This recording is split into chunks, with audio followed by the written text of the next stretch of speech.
With how deep the emotions went with Murder on the Warp Train, did Project Moon manage to pull that feeling into the dream ending? Canto 7 had so many endings in it, but so too did it have a lot of new beginnings. Was this the Canto that finally made me break down and cry like so many of you thought it would? With so many questions to answer, I better get into it soon. But let me ask you something real quick. Was this where the floodgates were opened? Did Project Moon finally start the gotcha trend of adding the dreaded fan service? Or am I just looking too deep into it?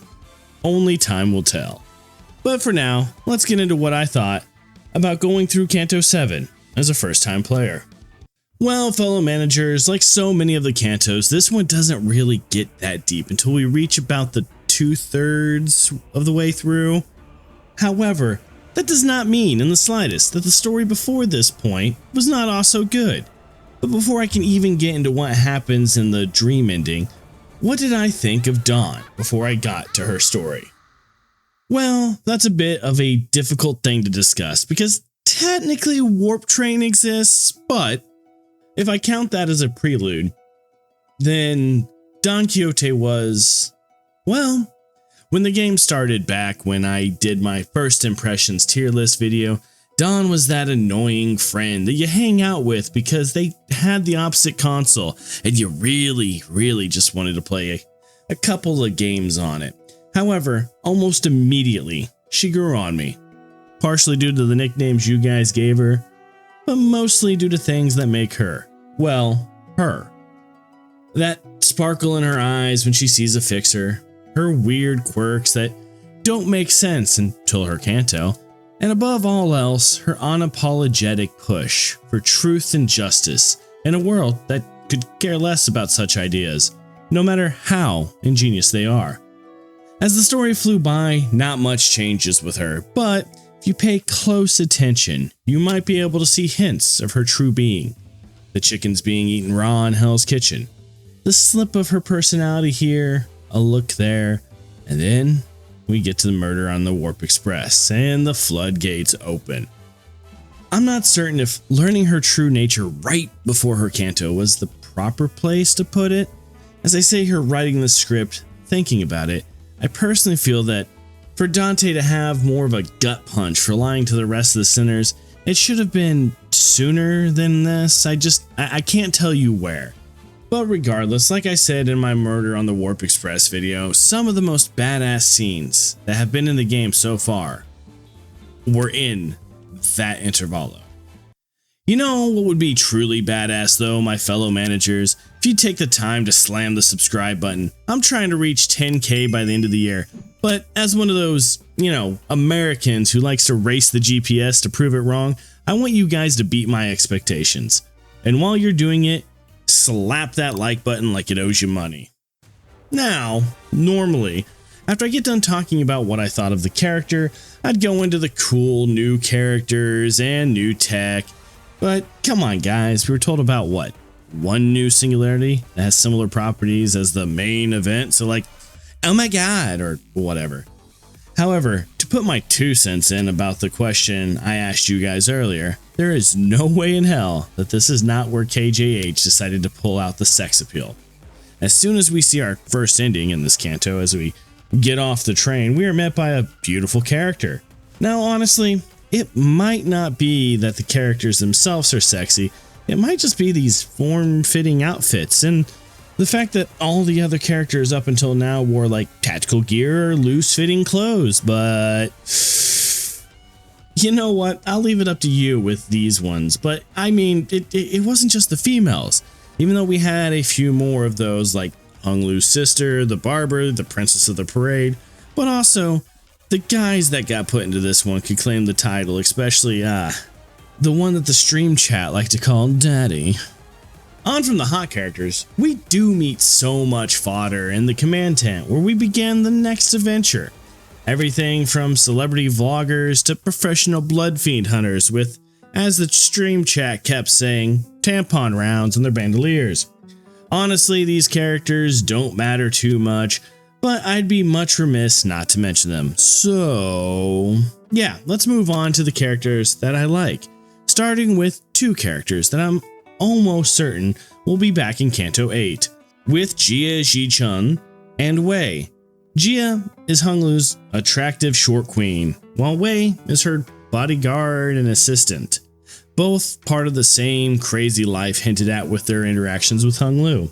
Something about the family having bounties on each other set by their grandmother. I feel this will be a big part of what drives the next Canto, but I'll have to wait to see when I get there.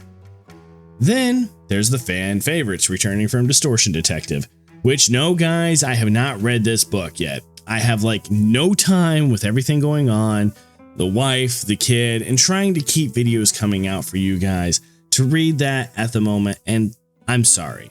But anyways, Ezra and Moses make a cameo giving us information on blood fiends that the rest of the hunters don't get, which was a great bit of world building and amazing when the audience and stream blew up about these two characters. And I love how much lore I'll still have to learn about this franchise as I continue to play the game. It's a lot deeper than most would expect considering it's supposed to be a gacha game. Don't worry managers, I'm not forgetting about our favorite fixer, the leader of the Blue Man group, or Daddy Don. I'll bring them up later when I get to a good place in the story to talk about them, but I didn't forget them, so chill. I know you guys here love to hear my take on what horror aspects are hidden in every section of the game, but this one's pretty much in your face, guys. I mean, come on, it's a fucking vampire amusement park. How much deeper do you think this one gets? But now, it's time to start getting deeper. As soon as we enter La Mancha Land, things start to go tits up. I mean, we get saddled with one of the most shifty characters I've seen in the game in a long time with Hugo here. However, both my number one girl and myself have been side-eyeing him, and honestly, everything up until this point was a very normal affair until we get to the barber. Once Dawn shouts out her name in her characteristic style, a new player enters the game and immediately starts to break our favorite creature down. Sanson has some weird powers that may be linked to having similar status to that of Damon. I've not quite figured him out yet myself, but let's just say where Damon has Sinclair in his sights, Sanson seems to, at least in the dream ending, be fixated on, well, ending Dawn's dream. Everything from this point on seems to be about getting Dawn to end her time away from her family and embrace her old self on a new journey. Each and every play trying to reactivate long forgotten memories, with the only two people who know how bad things could get being Dante and Faust. As we are forced to play out the old adventures of Dawn and Bari, or the Night of the White Moon, that are meant to slowly peel away the facade that is our Dawn. Honestly guys, this part was straight up amazing. Without giving too much away on the surface, we were literally told everything if we were paying attention to more than just the silliness of the play stage storytelling. The only problem I seemed to have was I wasn't quite sure if the tales were about Daddy Dawn or Dawn at first, and truthfully when looking back at some of the stories, they do seem to take place as if they were from either perspective. So still, maybe our intrepid storyteller was giving us a taste of both histories. You know what, managers? Random thought here. While I was typing, if Sanson turns out to be Bari, I'll have to sit down with a tied up KJH and ask him why. Only going off of the same color scheme, you know, knowledge of both of the Dons' history, weird ability to control blood fiend. No, I can't go down that rabbit hole in this video. Mons, get the whiteboard and the string. You know, we have to get to the bottom of this later. Well, that did not go well. Mons said I had to finish this video first, so anyway, so Hugo dying was fun and unexpected, right? Honestly, guys, meeting up with the priest and rerunning into Gia was cool, but nothing really went on until the boots came off. I mean, I know how many of you guys will kill me if I don't mention boobs before I go into Quentin Tarantino's wet dream. So I mean, we did meet and fight Dulcinea, and I can see why so many of you like her. I mean, her ID form is my favorite Radia for A couple of reasons. Mons, come on! I mean, this has been the gooning canto. Don't look at me like that.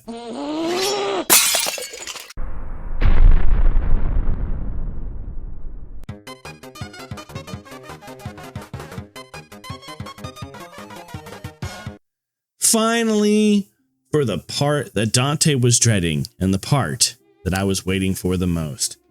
With the story not going the way that Sanson wanted it to go, he uses his powers and he forces Dawn to don her former personality by removing, and I hate these fuckers' names, the Resonante. Which, guys, this confused me the most. So, the stories we were told very specifically mention that in order for Sancho to become Don, they had to drink from the waters of oblivion in order to shed their memories. The boots were put on her feet by the original Don to force her to leave him behind so that she may adventure in his stead. So what the fuck does taking the boots off her feet have to do with turning her back into a blood fiend Sancho again? Like, did she have some waters of oblivion mixed in with the foot sweat that wearing the boots for over 200 years would definitely have built up in there? No, or what? Because nothing from these stories or even the flashbacks says that it was the boots holding her memories back. If you know for certain, let me know in the comments section. Unless it's a massive book's worth, then message me in Discord. I did kind of get pseudo told a little bit that according to Faust in the fucking side story or whatnot, that the boots have some sort of way of mind warping. That makes no sense from what we were told that the boots could do. And just being written off on the side kind of sucks as a way of explaining it. So there's that. I'm starting to feel like this canto left me with more questions than it answered for me. More than any other before it now. However, with Don, or until the end of the dream, Sancho, starting their new journey to approach their father and tell them of their own perceived failure, not knowing that secretly they had achieved the original goal of their father and true Don Quixote. In my opinion, Sancho has the far superior design over their human mask that they wore for so many years whilst among the humans. While her original family was stuck in a disgraceful carnival wearing masks to hide their slowly withering faces, Sancho wore the guise of a human for a multitude of years, blending in and living with her source of food way better than any of Don's other children. So in a way, her guise was the better way of doing what her now estranged father wanted for the rest of his children. I guess being the stubborn one in the family could have been part of that reason that Sancho succeeded where her siblings did not, but that is just a theory, a game theory, and we don't have time for that, for this is a first impressions video. Now guys, so much happens here that it could drive us mad. So, in short, we find out that La Mancha Land is in an old L-Corp building, that Don has a golden bow through his chest, proving that he's no normal vampire. And we spend a long time chasing Sancho, trying our damnedest along the way to convince them that they are one of us. And that is where the sinners, and ourselves as Dante, try to end this little rampage of Sancho's and bring back the one we love as La Creature. For once, out of all the times that Dante has had to step up and say the right thing to either offer a new dream, give a path forward, or just help one of the crew through what they are going through during their canto, this time, a gate has closed between Dante and Sancho.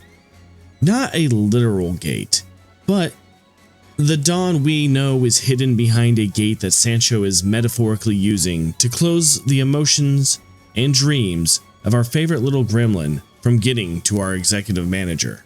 Managers, here is where Project Moon pulled the look back at what we've done card to all the times that every single sinner told our Don to wake up and stop being so idealistic, without realizing that the bus would be quite stuffy without the bard running around forsoothing everyone.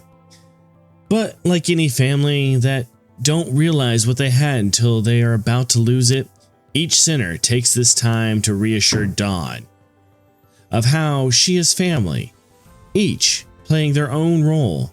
Even Otis as like the slightly racist uncle that shows up every Thanksgiving, accepting the return of the Blood Fiend, as long as, and ominously put, Dante remembers that he said you don't care about a death count when it comes to a later date. Now guys, when I see how Otis treated Sancho here with extreme prejudice for just being a blood fiend, I saw a reason a lot of you don't like Otis. From a practical standpoint though, she had been traveling with someone who is part of a group that is known to feed on the blood of humans and control them by making them blood bags, and is a tactical unknown. While we know that Sancho would always come back to us because Project Moon wouldn't ruin their synergy, Otis is a character in a world who was sort of betrayed by her higher-ups here. And if you pull from her book story, I don't do this often, but this would be an again situation. I can see her point. If there is more reasons other than the suck-up thing, again, let me know, because all the reasons I have seen so far don't justify the hate that I've seen for this woman yet. Each of the sinners draws on their experiences to help to break through the ironclad door that holds our Don or Sancho's true emotions from Dante. One by one, first with Yi Sang, who spent so much time dreaming just to see his world shatter, like the mirror that he spent so much of his life creating. Like a big brother who detaches from the world, he understands what it is to see a dream die and the resulting pain that Sancho feels, knowing that in their mind, that their delusions, that their dream was one big lie, and that the truth was that her family, that her father, that Don had failed to change, had failed their greatest dream, just like Sancho had failed their dream. When it comes to Heathcliff, he is like a cousin who was influenced by Don's constant calls for justice. Even though Heathcliff gets annoyed by these outbursts, he's also, in a weird way, gets massively attached to the thoughts of justice that was spread by Don. His words of encouragement to Sancho, forcing her to fight for her dreams the hardest. Each of the sinners has their place in the family, and even though Sancho is now with their real family, their maker, the one who set her dream in the first place, she realizes that family can be more than just your maker, but can easily be a family that you find. But before we get into the final family drama, I feel like I need to talk about the person who started the dream, the one responsible for everything that led up to this canto. I mean, truly. The mother of it all, the woman in blue, one Bari the badass. The one person who, and I think intentionally, held back against Don Quixote so that he would anticipate her return. Remember, Don's goal was to kill Bari, but Bari was trying to plant a seed in the minds of the Blood Fiends. In order to end a war, she had to turn the tables on. And to do that, she had to bring Don and his family on board. However, when you give a creature that can live forever a dream, what do they dream of? Don dreamed of a world where blood fiends and humans could live together, and this dream infected his most stubborn child in Sancho. But due to her stubbornness, or her own dream coming in, safety for the weak and justice seeped into her dream even more than in her father's, making for our brand of Don. Her creation wasn't just the work of her stubborn father, but also the coaxing of her ambitious mother? Bari not only led Sancho to the waters of oblivion, but also, in her isolation, made sure to nurture her love for fixers to an absurd degree. This, however, didn't fix Sancho. Most of us have demons of a metaphorical variety, just under the surface. But due to the waters, our Don has Sancho there, just a nice tangent that I wanted to point out. A common thing that happens in all realities is facing your parents, proving you are your own person, overcoming what held them back, and forging ahead to make your own destiny. some people fail, and Sancho was well on their way to becoming another one of these people. Giving up on what made them unique, their rebellious nature, too well, Sancho says it best. But once the sinners finally break through, once the doors to her soul open up and Dante is able to reach through and save the dream Sancho was hiding, the battle for her freedom began. Sancho still respects her father, but also realizes that his current state is not the father she once knew, and now has to stand against her maker. It's been a while since a boss had me do multiple attempts to beat it, and honestly, I'm happy it was Don Quixote that forced this on me. The 3-step fight, the ideas, and carousel imagery as Sancho realizes that getting back on her ride, this time with the carousel horses free of their tethers, is intense. When all is lost, when all the sinners have given the fight their all, the first kindred pulls in all the blood for a massive attack. The shock as he blew away all of Dante's defenders was intense. But as Don Quixote sends one last lance Dante's way, Sancho, defending the weak and powerless, steps in to deflect the blow. With the backing of her new family, knowing the only way to free her father from his new hell is to defeat him, both blood fiends charge each other, lances in hand. With the final victor being Sancho, as a player, you know that all the scenes of fatherly affection and the times they spent together are blasting through the minds of both Sancho and Don Quixote. And as her father dies in her arms, being bested by her, Sancho begins to cry. She turns to us, her eyes shifting back to that gold luster that we have come to know oh so well.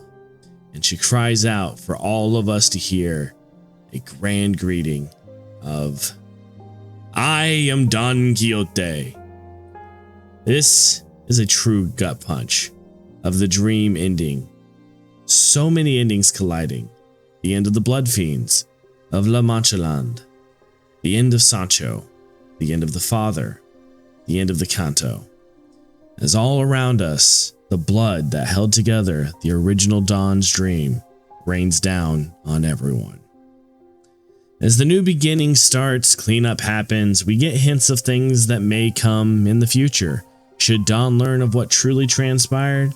I mean, great way to set up for, the new Canto that's like 5 years from now or something, but still. So, was the end of the dream a good Canto? Yes.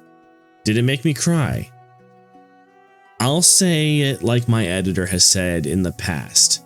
When you're trying to entertain people in a stream, it is very hard to feel the proper emotions. As I looked back at the Canto to type out this script, I got more emotional than I did while playing it. Probably didn't help that my own rebellious little creature kept invading my space and got me thinking more. No, I didn't cry. But I felt so much more while finishing this script than any before. With all that you guys have said in the past, I now fear what I'll come across in Canto IX. And with that, come join me in the Discord if you'd like to pick my brain for thoughts on stuff. I want to try something with this video. If you guys made it this far, when you hit that like button, hit the hype button. Apparently it helps to see, and I want to check to see if that's actually true or not. But, as always guys, remember, be good to each other. See you in the next video. Peace.